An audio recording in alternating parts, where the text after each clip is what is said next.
আদৌ কি পরিবর্তন হবে শহরের জল যন্ত্রণার ছবি? সেই প্রশ্নই এখন বারবার উঠছে, কারণ দেখা যাচ্ছে ইতিমধ্যেই বৃষ্টিতে জলমগ্ন গোটা উত্তর কলকাতা।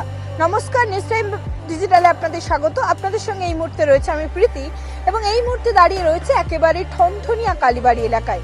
এবং প্রত্যেকবারে বৃষ্টির সময় আমরা যে ছবি দেখি, অর্থাৎ হাঁটু সমান জল, একদিনের বৃষ্টিতে অর্থাৎ গতকাল রাত থেকে আমরা জানি শহর কলকাতায় বৃষ্টি শুরু হয়েছে, ভারী বৃষ্টিপাত লক্ষ্য করা যাচ্ছে।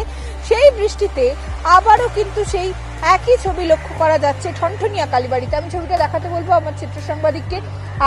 একটু কথা বলবো, আপনার কি গাড়ি খারাপ হয়ে গিয়েছে? না না, গাড়ি বন্ধ করেছি। আচ্ছা, এই যে ঠনঠনিয়া কালীবাড়ি, আমরা সবসময় দেখি বৃষ্টি হলেই এক হাঁটু করে জল। এই ছবিটার কি পরিবর্তন করা দরকার, কি মনে করছেন? হ্যাঁ, দরকার তো। সরকারের কাছে কি আবেদন জানাবেন? দরকার তো একেবারেই দেখো, কারণ গাড়ি খারাপ হয়ে যাওয়ার একটা সম্ভাবনা রয়েছে, যেহেতু হাঁটু সমান জল, সেই কারণেই কিন্তু গাড়ি বন্ধ করে কার্যত হেঁটে হেঁটে আজ দু চাকার বাইক রয়েছে সেটা নিয়ে যেতে হচ্ছে। এবং অন্যান্য দিকেও আমি ছবিটা দেখাবো, গাড়ির যে গতিবেগ সেই গতিবেগ কিন্তু একেবারে কমিয়ে দেওয়া হচ্ছে, কারণ একদিকে এখানে ট্রাম লাইন রয়েছে, ফলে যদি জোরে গাড়ি যায় দুর্ঘটনাবশত কিন্তু গাড়ির চাকা স্লিপ হওয়ার একটা ব্যাপার রয়েছে।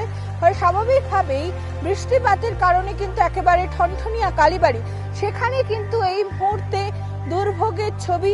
একদিকে যেমন এখানকার বাসিন্দারা তারা সমস্যায় পড়ছেন, তার পাশাপাশি যেহেতু একটা শহরের গুরুত্বপূর্ণ এলাকা, ফলে স্বাভাবিকভাবেই প্রচুর পরিমাণে মানুষের যাওয়া আসা রয়েছে।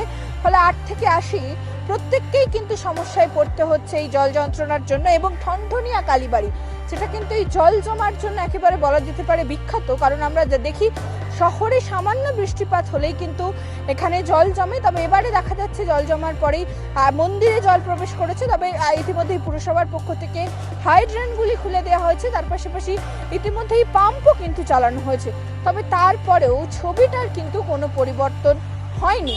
এবং এখন এই বর্ষাকালে শহরের বুকে এই প্রশ্নই কিন্তু বারবার উঠছে যে কবে এই জল যন্ত্রণা থেকে মুক্তি পাবে শহরবাসী। প্রত্যেকেরই এটা অসুবিধা হচ্ছে, যাতে এটা ক্লিয়ার হয়ে যায়, যাতে এরকম সিচুয়েশন না করে, তার জন্য আমরা সরকারের কাছে অনুরোধ রাখছি। সেই দিকে অবশ্যই আমাদের নজর থাকবে। তবে এই মুহূর্তে আজ যে হাওয়া অফিসের পক্ষ থেকে যে আপডেট দেওয়া হয়েছে যে আজ সারাদিন একেবারে বৃষ্টি চলবে গোটা শহর কলকাতা জুড়ে, এবং সেই কারণে ইতিমধ্যেই শহরে জল জমার ছবি একেবারে স্পষ্ট, এবং ছবিটা আরো ভয়ঙ্কর হতে পারে, অর্থাৎ জলের পরিমাণ আরো বাড়তে পারে, এমনটাই কিন্তু একটা আশঙ্কা করা হচ্ছে।